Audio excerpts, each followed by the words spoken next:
You know those fun facts that make you sound smart at dinner parties? Yeah, most of them are nonsense. Today, we're pulling back the curtain on 13 of the most famous lies in history. Prepare to be pleasantly outraged. 1. You know how people always say history is boring? Yeah, tell that to the medieval French court that dragged a literal pig into a courtroom, gave it a lawyer, and convicted it of murder. No, this is not a fable. This is not satire. This is actual legal history. And it's somehow both funnier and sadder than any episode of Judge Judy. Let's back it up. What happened? In the 14th century, in a small French village, because of course, a pig, an actual farm pig, attacked a child. Tragic? Yes. But instead of chalking it up to bad farming or, nature being nature, the local authorities decided the pig had committed murder. Not caused a fatal accident. Not dangerous animal put down. Nope. Straight up murder. So what did they do? They arrested the pig. Arrested the pig. They gave it a trial. With a judge. A prosecutor. A public defender. And yes, the pig showed up in court in clothes. Dressed in a tiny pig-sized outfit, like some twisted fairy tale cosplay written by Kafka on mushrooms. Because in medieval logic, if the pig committed a human crime, then it deserved a human punishment. Pop culture analogy? This is like putting Clifford the Big Red Dog on trial for stomping a mailbox. Or Peppa Pig getting sentenced for tax fraud. We're talking about a full-on court case against Bacon. And what was the verdict? Guilty. The pig was found legally responsible for the death, and was publicly executed. In front of a crowd. That's right. They held a medieval execution for a farm animal. The same people who thought demons lived in comets were out here performing justice theater with livestock. But wait, why? Because back then, people believed animals could be moral agents. As in, they could know right from wrong. Especially if they interacted with humans. And the church didn't help. Religious doctrine at the time treated the world like one big moral cartoon where animals could be possessed, tempted, or punished. So if your goat knocked over a bucket, whatever. But if your pig attacked someone? Demonic pork. Trial time. Here's the ironic twist. This wasn't rare. There are dozens of cases of animals being put on trial during the Middle Ages. Roosters accused of laying cursed eggs. Rats charged with destroying crops. A dolphin that allegedly caused a sailor's death. They weren't just punished, they were given legal rights. In some cases, the animals even won. Yes, rats had better legal representation than most medieval peasants. So what did we learn? The Middle Ages were not the era of logic and reason. They were the era of let's put a pig in the defendant's box and see what happens. Next time someone says animals are just animals, remind them. Yeah, well in 1386, a pig got the death penalty for assault. And honestly?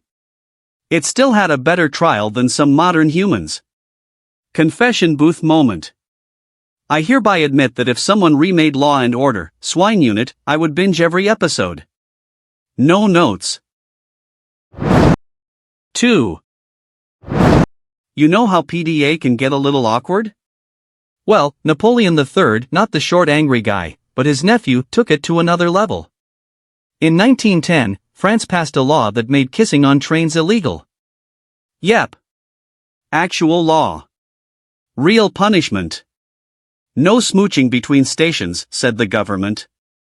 Because clearly, the most pressing issue in early 20th century France was horny train passengers. Wait, which Napoleon are we talking about? Let's be clear, this wasn't Napoleon Bonaparte, Emperor of Cannonballs and Shortman Energy. This was Napoleon III, the slightly more mustached sequel who ruled France in the 19th century. And even though this specific law wasn't passed until 1910, decades after he was gone, it was based on Napoleonic railway decorum. Meaning, The vibe of Napoleon was still very much alive, just in a no make out on the metro kind of way. So what did the law actually say? Couples were banned from kissing on train platforms, not because it was gross, but because it caused delays. Apparently, people were locking lips so hard before departure that trains were being held up. It wasn't sorry I missed the train, it was sorry we were engaged in an emotional season finale at Carrefour. French rail officials were like, "This is not Titanic. Get your mouths off each other and board." Pop culture analogy? Imagine if Netflix put a no-cuddling clause in their streaming agreement because couples kept pausing Bridgerton. Or if Delta Airlines had to delay flights because passengers were too affectionate during boarding. The French basically said, "This is public transport, not the Notebook." Was it enforced? Kind of. There were fines for violators, small ones, like a slap on the wrist, or cheek, depending on the angle. But mostly it became a national meme. The idea that France, the land of baguettes and casual flirting, banned public kissing? People were outraged. And also kind of amused. Because banning kissing in France is like banning maple syrup in Canada. It's cultural sabotage. But here's the real kicker. The law technically stayed in place for decades. Like, into the late 20th century. Sure, it wasn't really enforced anymore, but it remained on the books. Hiding in plain sight next to laws about goat herding and baguette length, which are also real, by the way. Some sources say the law was only fully repealed in recent years. Which means you could have technically been arrested for kissing at a train station as recently as last week. Romantic. The ironic twist? Today, French train stations are basically rom-com sets. People kiss there all the time. Heck, there are entire French films that end with dramatic makeouts on platforms. So a law that started to prevent delays has become the exact thing France is famous for.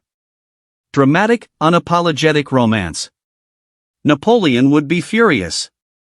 Or maybe jealous. So what did we learn?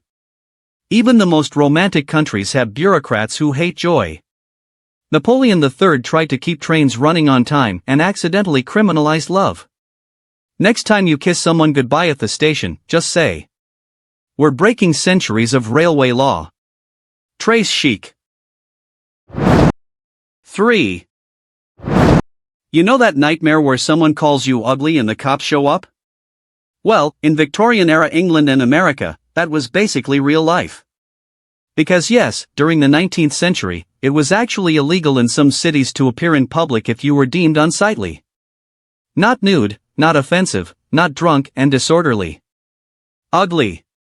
As in, sorry, ma'am, your face is making pedestrians uncomfortable. Let's break it down. In the late 1800s, cities like Chicago and San Francisco passed ordinances banning people who were diseased, maimed, mutilated, or otherwise unsightly from appearing in public. Translation. If you were disabled, disfigured, or just didn't fit Victorian beauty standards, you could be fined, arrested, or kicked out. Because nothing screams civilized society like legally banning anyone who doesn't look like they walked out of a soap commercial. Wait, they really used the word ugly? Worse. The exact phrasing was often unsightly or disgusting object. Which sounds less like law and more like a middle school insult wrapped in legalese. The Chicago law literally said people with any loathsome or contagious disease or who were mutilated or deformed weren't allowed in public spaces. And this wasn't about public health. It was about aesthetic vibes. City officials were basically out here doing urban curation, like, you don't match our street decor. Please leave. Pop culture analogy? Imagine if Instagram filters were enforced by the police. Or if you got kicked off the subway for having a pimple. This was the IRL version of getting roasted online, but with actual legal consequences. You'd walk outside, and some Victorian Karen would call the cops because your face didn't spark joy. How was this even justified? Victorians were obsessed with moral purity, physical beauty, and vibes-only public spaces. They equated outer appearance with inner virtue. So if you looked off, you must be corrupt, sinful, or contagious. And who made these judgments? Police. Judges. Street inspectors. Basically, a bunch of dudes with top hats and zero dermatology credentials. The ironic twist? These ugly laws weren't repealed for over 100 years. Chicago didn't ditch theirs until 1974. That's not a typo. 1974. For context, that's after Star Wars was already filming. So yes, you could still technically get arrested in the 70s for being visibly disabled in public. Let that horror sink in. And who did this affect most? Disabled people. Injured veterans. Poor individuals. Anyone who didn't match the Victorian Pinterest board. It wasn't about beauty, it was about erasing people who made polite society uncomfortable. Because if you can't see injustice, maybe it doesn't exist, right? Spoiler, it still does. So what did we learn?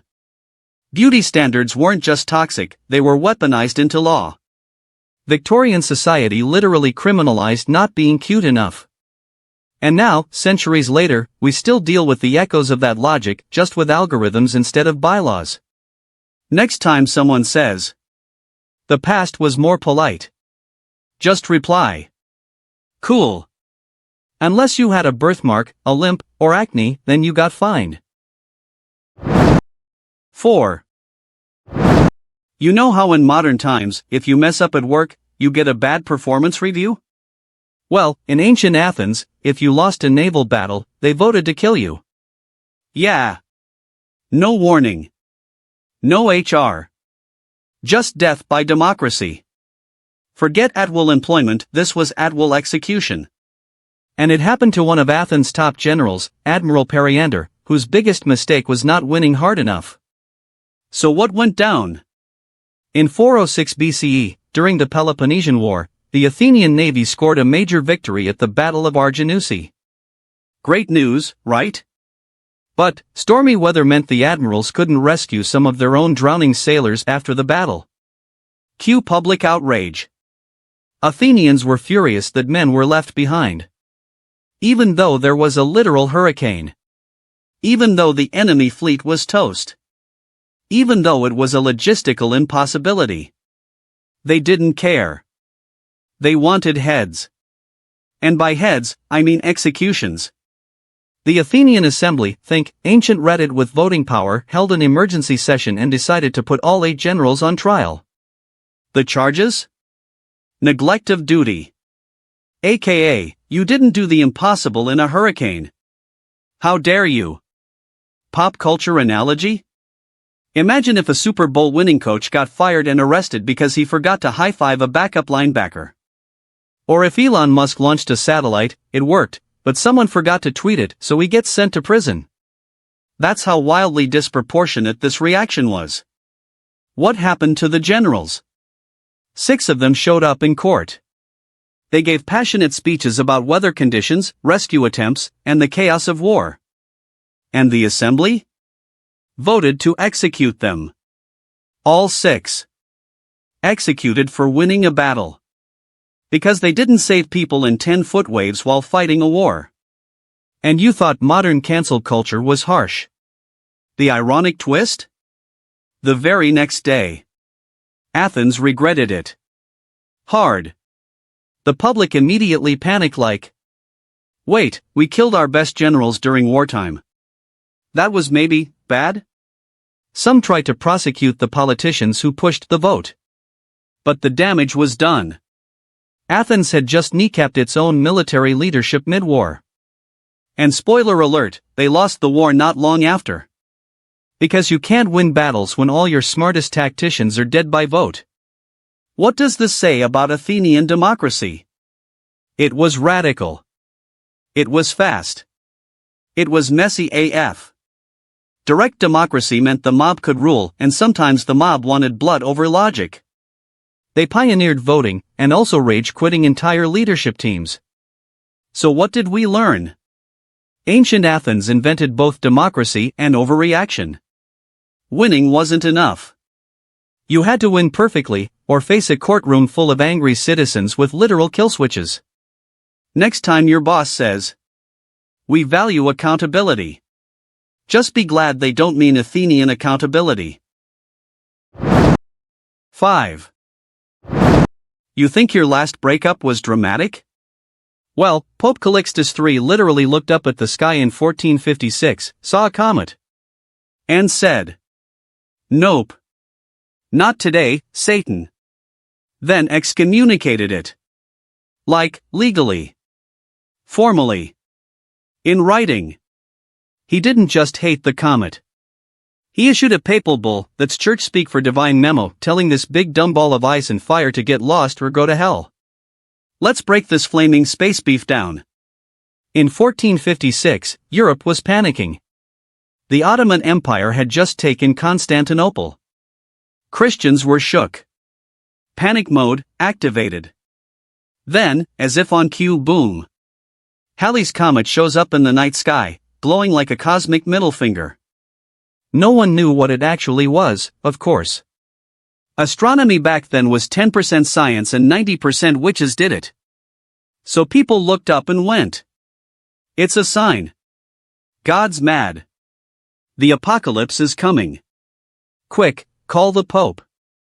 And Calixtus III, never one to ignore a PR opportunity, declared the comet a bad omen sent by the devil himself. His response? "I excommunicate thee, sky demon." Paraphrasing, but not by much. Pop culture analogy? This is like if the NFL commissioner banned clouds because it rained during the Super Bowl. Or if a YouTuber blamed Mercury in retrograde for their video flopping and filed a lawsuit against NASA. Like, what are you gonna do, Pope? Cancel space? Was the Pope serious? Oh, very.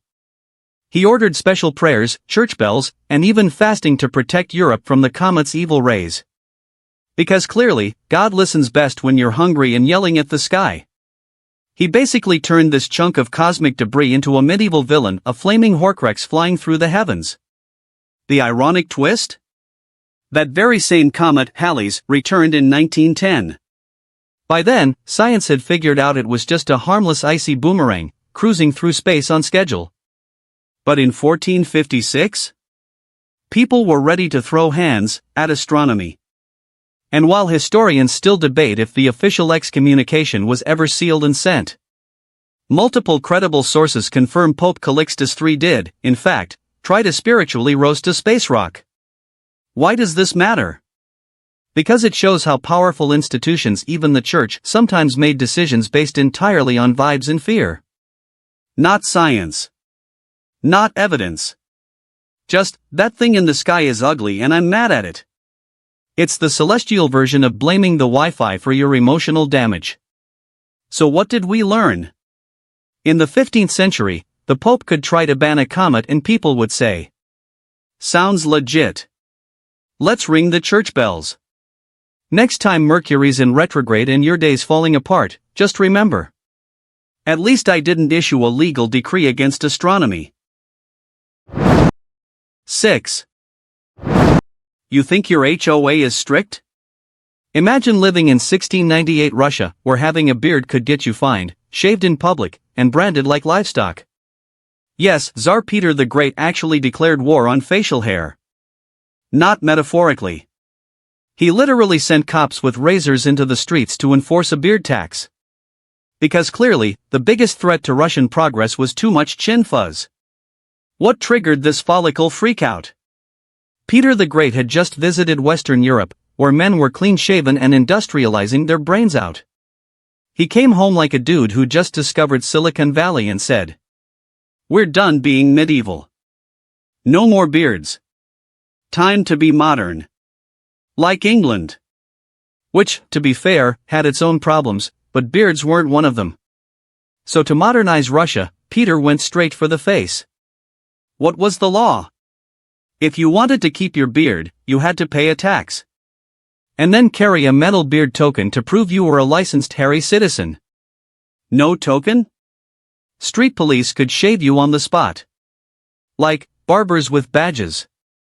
Surprise shave squads. Talk about facial profiling. What did the token say? This is not a joke, actual translation. The beard is a superfluous burden. Yes. Peter had state-minted facial shaming coins. Imagine walking around with that in your pocket like some kind of neckbeard hall pass. Pop culture analogy? Imagine if the TSA checked your facial hair at the airport. Or if you needed an NFT license to rock a mustache. This was like the 17th century version of a social media filter ban. Too hairy? Too bad. No pass, no statch. But wait, weren't beards a thing in Russia? Yes. Huge thing. Long, thick beards were a religious and cultural symbol, especially among Orthodox Christians.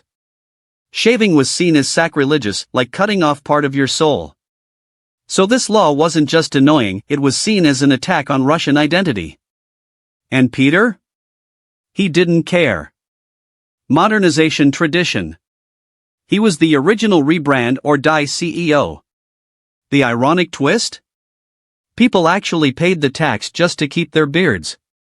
Because they'd rather be broke than bald-faced. In some cases, men grew bigger beards out of spite, like, "You want Western? Here's extra Eastern." Eventually, the tax faded, but the beard drama left its mark. Literally, on coins, in culture, and in the world's weirdest law enforcement records. So what did we learn? Russia once policed beards harder than drug smuggling. And Peter the Great tried to shape a nation's future by shaping its facial hair. Next time your boss mentions company grooming standards, just ask. "Cool, but does it come with a silver coin that insults my beard?" 7. You know how some people can't function without their morning coffee? Well, in the 1600s, the Holy Roman Empire thought that craving caffeine meant you were basically in a league with Lucifer. No, really. They called coffee, and I quote, "the bitter invention of Satan." Forget energy drinks. This was demonic bean juice, apparently. Which means every barista today is technically a dark wizard. So where did this bean-based blasphemy come from? Coffee first showed up in Europe via Ottoman trade routes, especially after the Siege of Vienna in 1683. And anything associated with the Islamic world at the time? Instantly suspect. European leaders were like, "This drink keeps you awake, sharp, and focused?" Sounds evil. Meanwhile, alcohol, the thing that makes people slur and fall over? Totally fine. Enter Pope Clement VIII. He was supposed to condemn coffee, officially. Like, write a full papal decree. Thou shalt not drink Satan's espresso. But plot twist, he tried it first. And legend says he was like, "Actually, this slaps." So instead of banning it, he blessed it. Yes. Literally. The Pope blessed coffee. Because caffeine wins hearts and cardinals. But not everyone agreed. In parts of the Holy Roman Empire, especially among ultra-conservative clergy, coffee was still treated like a gateway drug to sin and rebellion.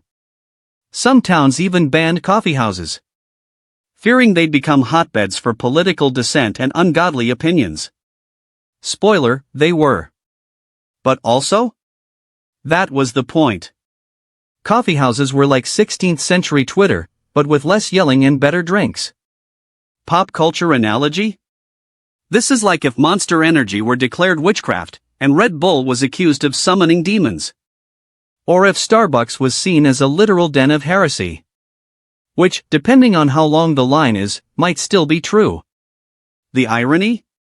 The very people who banned coffee for being too stimulating were totally cool with wine at breakfast. So let me get this straight. Coffee equals sinful. Fermented grapes equals divine. Got it. Totally checks out. Did the bans work? Short term? Maybe. But long term? Absolutely not. Coffee exploded across Europe like a hot, jittery revolution. Even Martin Luther was like, "If this is from Satan, then Satan knows how to roast." Eventually, coffee became so ingrained in European life that governments started taxing it instead of banning it. Which honestly feels even more evil. So what did we learn? The Holy Roman Empire once declared war on caffeine. They thought a drink that helped people stay awake and think clearly must be part of the devil's master plan. Next time you order a venti cold brew, just whisper, "Forgive me, Father, for I have beaned." 8. You know fashion trends can be weird: Crocs, mullets, TikTok sock folding. But in medieval Europe, nothing was more scandalous than pointy shoes. And I'm not talking about mildly stylish. I'm talking weapons-grade toe extensions. They were called polanes, and they looked like Aladdin's shoes got cursed by a fairy godmother. They were long, they were sharp, they were a total vibe. And King Edward IV of England said, "Nope. That's too sexy. Ban them." Wait, he banned shoes for being hot? Yes. In 1463, Edward IV passed a law limiting how long your shoe tips could be. And no, this wasn't about safety, comfort, or foot health. It was about morals. Pointy shoes had become a symbol of vanity, decadence, and low-key horniness. Because nothing says "take me now" like 5 inches of curled leather extending from your foot like a mating antenna. So what did the law say? Men's shoe points could be no longer than 2 inches. That's right, they literally measured people's shoes. It was basically the TSA for fashion. Too pointy? You could be fined. Or ridiculed. Or sent back to the medieval closet in shame. Pop culture analogy? Imagine if the government banned skinny jeans because they showed too much ankle lust. Or if Crocs became illegal because they incited public confusion and fear. Okay, that one's fair. But why were pointy shoes sexy? Glad you asked. Because in medieval society, clothes weren't just clothes, they were status flexes. The longer your shoe, the richer and more rebellious you looked. And people didn't just point them. They stuffed them. With moss. With wool. With literal shoe padding to fake length. Yeah, we were doing foot catfishing way before Instagram. Also, fun fact, people called them devil's claws. Because obviously, if your fashion makes you feel something, it must be demonic. Nothing triggers a moral panic like stylish footwear. And who wore them? Mostly young men, nobles, and anyone trying to peacock their way through court. So of course the king got salty. Because what's scarier to a monarch than a bunch of hot guys with confidence and flexible arches? The ironic twist? Even after the ban, people just found loopholes. They made shoes with secret extensions. Or curled them upward to get under the measurement. It was the medieval version of modding your Jordans. Fashion, as always, found a way. So what did we learn? A king once banned pointy shoes because he thought they were too hot to handle.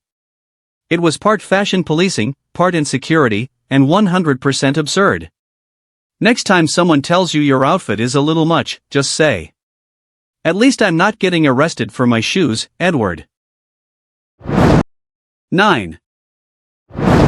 You know that old saying, "Don't count your chickens before they hatch"? Well, in 14th century France, they didn't just count them. They put one on trial and killed it. Why? Because it laid an egg. And apparently, that was enough to call the rooster a servant of Satan. This isn't a fairy tale. This isn't a lost Monty Python sketch. This really happened. So here's what went down. In a small French village, probably one of those medieval towns where everyone smells like soup and paranoia, a rooster laid an egg. And instead of going, "Ha! That's weird.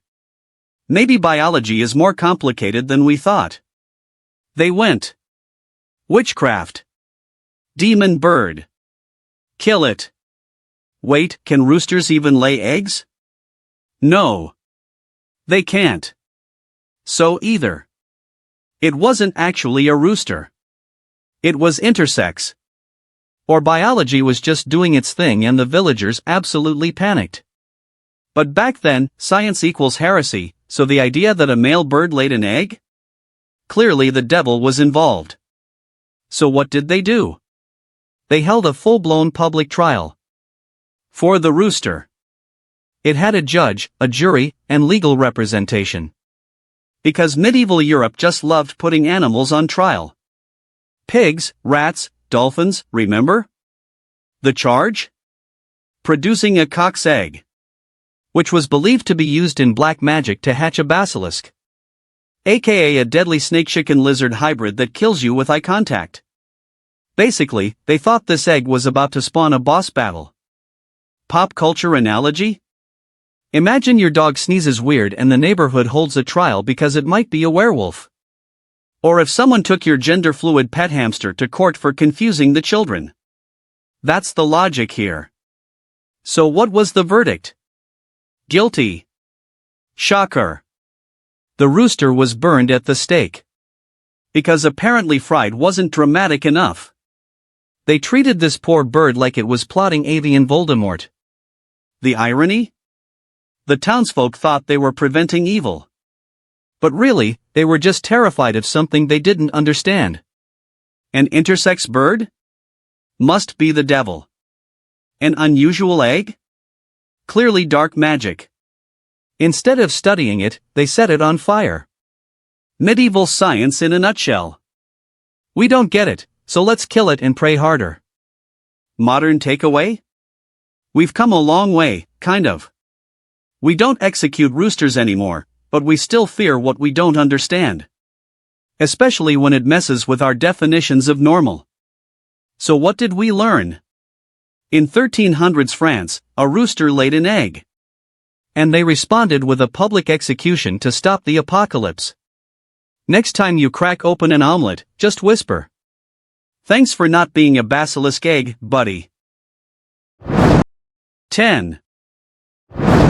You ever eat a snack and accidentally unleash a demon? No?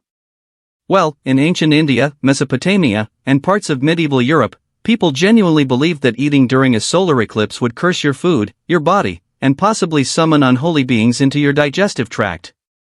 Because obviously, when the moon blocks the sun, it's snack time for Satan. Wait, eating during an eclipse is dangerous? According to historical records and old-school astrology texts? Absolutely. In several ancient cultures, it was believed that food prepared or consumed during a solar eclipse absorbed evil rays. As in, your rice was now spiritually radioactive. And once you swallowed that cursed lunch? Boom, demonic possession via sandwich. Where did this idea even come from? Eclipses were terrifying. The sky went dark. Birds stopped chirping. The temperature dropped. And people, with zero concept of orbital mechanics, went. Yep. Giant cosmic monster is eating the sun. So naturally, the next logical step was. We probably shouldn't eat right now. The demons might think we're into it. Pop culture analogy? This is like canceling brunch because Mercury is in retrograde and you're worried your mimosa might possess you. Or fasting during a solar eclipse because the moon is throwing shade, literally. Imagine Chipotle having a sign that reads, "Closed during eclipse." Burritos are more vulnerable to ancient curses today. Which cultures believe this? It's not just one. Ancient Hindus fasted during eclipses and were told to throw away all food prepared during the event. Inca and Maya civilizations saw eclipses as omens and stopped everything, including meals. In medieval Europe, some even believed the devil could use the eclipse to sneak into your soul while you were eating. Because apparently, evil spirits respect mealtimes. Was there an actual law against eating during eclipses? In some places, yes, religious edicts and local traditions made it effectively illegal. Priests warned against it. Communities enforced it. If you were munching during an eclipse, you weren't just gross, you were spiritually reckless. You could get shamed, cursed, or worse, blamed if anything bad happened in the village later. Your soup summoned a ghost, Steve. The ironic twist? We now know eclipses are totally harmless. They're cool science events with no spooky side effects. But some people still fast during them even today, just in case. Because why risk your lasagna being a vessel for ancient lunar wrath, right? Fun fact, NASA has confirmed 0 demon incidents related to eclipse snacking. So you're probably fine. Unless your food was already haunted. then that's on you. So what did we learn? For centuries, people thought chewing during a sky blackout would invite evil into your belly. Because nothing screams dark magic like eating trail mix under cosmic mood lighting. Next time there's an eclipse, go full chaos mode.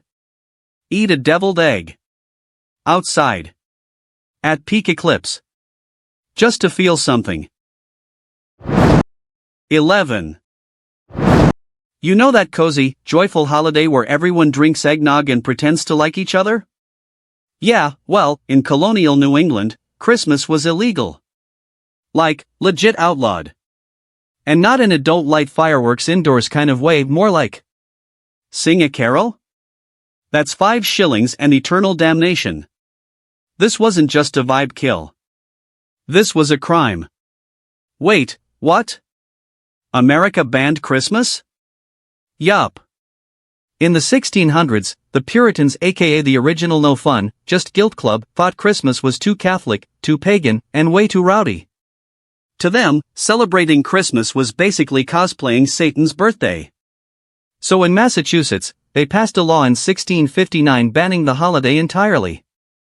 Anyone caught celebrating, with decorations, feasting, or God forbid a joyful attitude, could be fined 5 shillings.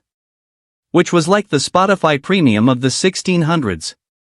Pop culture analogy? This is like if your HOA made it illegal to hang Christmas lights. Because they were too spiritually aggressive. Or if Starbucks got raided for playing Mariah Carey in December. Imagine the Grinch, but he's in charge of the government. And also has actual arrest powers. What was their problem with Christmas? Too much drinking, too many games, and way too many people being happy. They thought it was unbiblical, immoral, and a gateway to sin. Which is rich, considering their outfits look like depression in clothing form. To the Puritans, if you were feasting on December 25th, you were definitely on Satan's FYP. Did people actually get punished? Yup. People were fined, shamed, and sometimes even arrested for celebrating Christmas in public.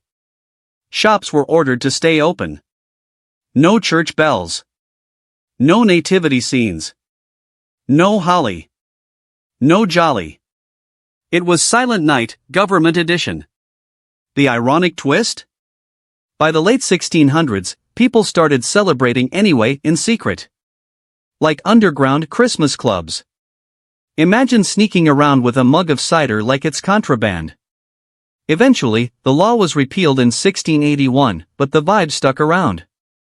Even into the 1800s, many New England towns still treated Christmas like it was morally sketchy. So the United States, the land of freedom, once jailed people for singing Deck the Halls. Also, fun fact. Christmas didn't even become a national holiday until 1870. That's after the Civil War. Meaning America took longer to legalize Christmas than to invent the telegraph. Let that sink in. So what did we learn? Colonial America once banned Christmas because it was too joyful, too Catholic, and too extra. They looked at mistletoe and went, "This is the devil's salad." Next time you see someone complaining that Christmas has gotten too commercial, just remind them. At least you're not getting fined for it, Ebenezer. 12. You think your local elections are a joke? Well, in Lajitas, Texas, the town literally elected a goat as mayor. His name? Clay Henry III. His title? The Honorable Head Butter of Democracy. And this wasn't just a prank. He held office 4 years. And yes, he made policy decisions. Well, kind of. But still, the man, goat, was technically in charge. How did this happen? Lajitas is a tiny town in West Texas that leaned hard into its Wild West tourist persona. So naturally, when humans proved disappointing, again, someone said, "Let's elect a goat. He's got integrity, and 2 horns." So they did. And Clay Henry won in a landslide, because honestly, who was gonna beat a goat with celebrity charisma and the ability to chew cans? Was this legal? In Lajitas? Apparently, yes. It was part of a local honorary mayor tradition, mostly ceremonial. But it got out of hand fast. The goat became a local celebrity, had press appearances, and signed laws with hoof prints. People even claimed his headbutts were yes votes. If he knocked over your hat, your proposal passed. Democracy at work. Pop culture analogy? Imagine if BoJack Horseman met local politics and everyone just went with it. Or if your neighborhood HOA elected a cat and it banned all dogs on site. That's Logitas. A place where policy comes with a side of hay. And it wasn't just one goat. There was a whole Clay Henry dynasty. 3 generations of mayor goats. Clay Henry the 1st, 2, and 3. It's like the Kennedys, but fluffier and more likely to eat your tie. And yes, Clay Henry the 3rd could drink beer. People would feed him long necks, and he'd chug 'em. That's not a joke. There are photos. He was a goat, a drinker, a leader, and arguably the most stable politician of the early 2000s. The ironic twist? In 2008, someone attacked the goat. Like, an actual political assassination attempt. The suspect? Another man who wanted to be mayor. Yes, a human was so jealous of the goat's popularity, he punched him in the head. Don't worry. Clay survived. Because you don't become a 3-term goat mayor without learning to take a hit. So what did we learn? Sometimes democracy means choosing the best candidate. And sometimes it means choosing a 4-legged ruminant who drinks beer and hates bureaucracy. Next time you say, anyone would be better than these politicians. Just remember. Logitas already tried that. And he had hooves. 13. You know how science is supposed to be based on facts, data, and peer-reviewed credibility? Yeah, not in 1842, baby. Because that's when one man, a so-called naturalist, claimed he had scientific proof that mermaids were 100% real. Not only that, he toured the country with a mummified mermaid corpse, and people bought tickets to see it. Welcome to the Fiji mermaid, the most iconic aquatic scam of the 19th century. So who started this fishy business? Enter, Dr. J. Griffin. Spoiler, not a real doctor. He was actually a con man, hired by none other than P.T. Barnum, yes, the circus guy who basically invented viral marketing before the internet. Barnum wanted attention. Griffin had a weird taxidermy thing in a box. And boom, science meets sideshow. What was the Fiji mermaid, really? It was a grotesque, stitched-together Frankenstein of a fish and a monkey. They took the torso and head of a juvenile monkey, sewed it to the back half of a fish, dried it out, and posed it like it was singing a sea shanty. It looked less like Ariel and more like something you'd find in a haunted aquarium. But they slapped a sign on it that said "Real Mermaid," and crowds lost their minds. Pop culture analogy? Imagine if someone glued a Barbie doll to a trout, called it The Last Mermaid, and got it trending on TikTok. Or if Elon Musk claimed he'd found a mere humanoid prototype and people actually invested. Same energy. And the public reaction? They believed it. People lined up for blocks. Newspapers covered it like it was the moon landing underwater. Victorian scientists debated whether it proved the existence of sea people. One even wrote a paper on the sorrowful expression in her tiny, wrinkled face. Which, yeah, she was a dead monkey sewn to a mackerel. I'd be upset too. The ironic twist? Barnum later admitted the whole thing was fake. And people loved him even more. Because 19th century audiences weren't like, "How dare you deceive us?" They were like, "Wow, what a clever little rascal. Do it again."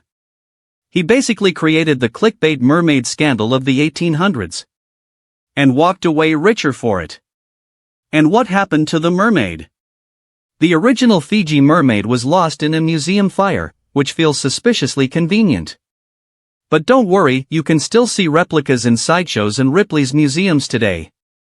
Because nothing says science like a monkey fish mummy preserved in formaldehyde and lies. So what did we learn? Science once declared a stitched monkey fish to be proof of mythical sea creatures. And the public went. Seems legit. Let's write poetry about it. Next time someone says, people back then were more skeptical. Just remind them. Nah. They bought tickets to see a soggy monkey in a wig.